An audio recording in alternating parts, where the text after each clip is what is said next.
umjitha mhlampe ngabangiganiwe, mangizoganwa mhlampe ngingaganwa umuntu ongenangane. Ngoba phela ukwazi ukungifunza ingane yakho. Uthi mina mangithanda wena kufanele nginakekele ingane yakho. Uphi ubaba wale ngane? Uphi ubaba wayo? Ingane nje kahle kahle emjolweni azingeni. Ingane nje emjolweni ayingeni ngoba inobaba wayo. Mawusuzoshada mhlawumbe ungazama ukufaka ipressure noma ungazofaka ipressure kodwa nje uzame ukudlala amakhadi akho nengane yakho neyekubo. Wonke umuntu akaye kubo bakwethu. Wonke umuntu akaye kubo.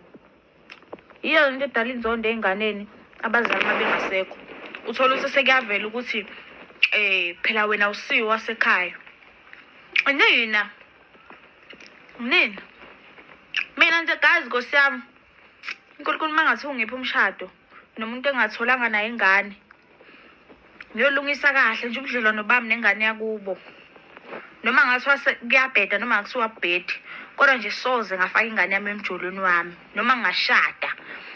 Ngiyomthatha nje ngimbeke phansi umuntu engijola naye noma useye ekhaya ngimtshele ngithi bhuti wami awungene enganeni yami. Ingane yami fanele ikhule yazi isibongo esisodwa yazi ubaba wayo oyedwa futhi. Bese ke mhlawumbe masikhulile understand indaba zokuthi uma akashadanga nobaba seyazi ukuthi no uma ushadele lapha yana ngabavakashela mangithanda kodwa mina ngibhilonga la. Le ukuthi ngithatha ingane yami ngifunze umfana ke manje ukuthi mawuthanda mina uthanda nengane yami. Uphi ubaba wale ngane? Mina bafesa ingane yami bafesa Nkosi yami. Ngifisa ithole uthando lomuntu wesilisa oyedwa okubaba wayo. Isifiso sami leso ukuthi ingaphinde yazi omunye baba noma ngathiwa sengigane omunye umuntu.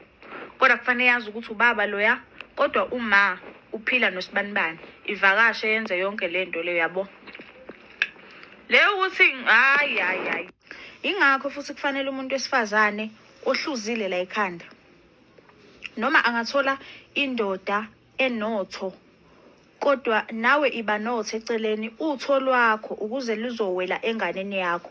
Ungafike wena uhamba ogana mhlawumbe makwenzeka umkhonyana wakho ke ekushiye emhlabeni thola ukuthi ubhaliwe emafeni. Usuloku manje uncikisa ingane yakho fese emafeni akomunye umuzi. Hayi bafesa ungeke mina bafesa hleli ngisho ngithi noma ngaba angilutho manje kodwa uNkulunkulu mayizongibeka owami umuzi ngiyowakha noma ngiyothenga ezami izinto ngiyoba nazo ngoba mina ngiyazi ukuthi mina sibelong enganeni yami yabo. So hayi asicabange impela ngokufana. Asicabange nje ngokufana. Sengithatha manje ingane yami ngibhizi ngodla naye amafa akulo wamuzi ngoba nakho indoda engangishadile yayinamafa. Ngoba futhi nobaba wayo engathi naye enganalutho. Just in case mhlawumbe engasaphile emhlabeni yazi ingane ukuthi no nginekhaya ngine backup. Ubaba wayenotho mhlawumbe ubaba wayenomuzi, ubaba wayenazo imoto ngizoqhubeka lana ngeinto zabazali bayo. Yikho ukuthi asicabanga ngokufana. Ilento ehleli ngisho ngithi mina hayi mhlawumbe asicabanga ngokufana ngempela. Mina noma ngathiwa ngishada umuntu onemali kufanele ngibe nezinto zami.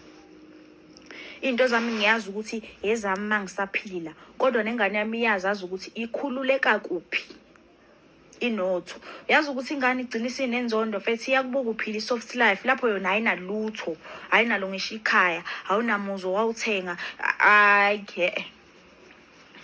Sometimes ingane kuyenzeka iphendukelwe inhliziyo ngenxa yokuthi yazalwa umzali ongavulanga kusanesikhathi yabo. Wavela wavala ingqondo nje.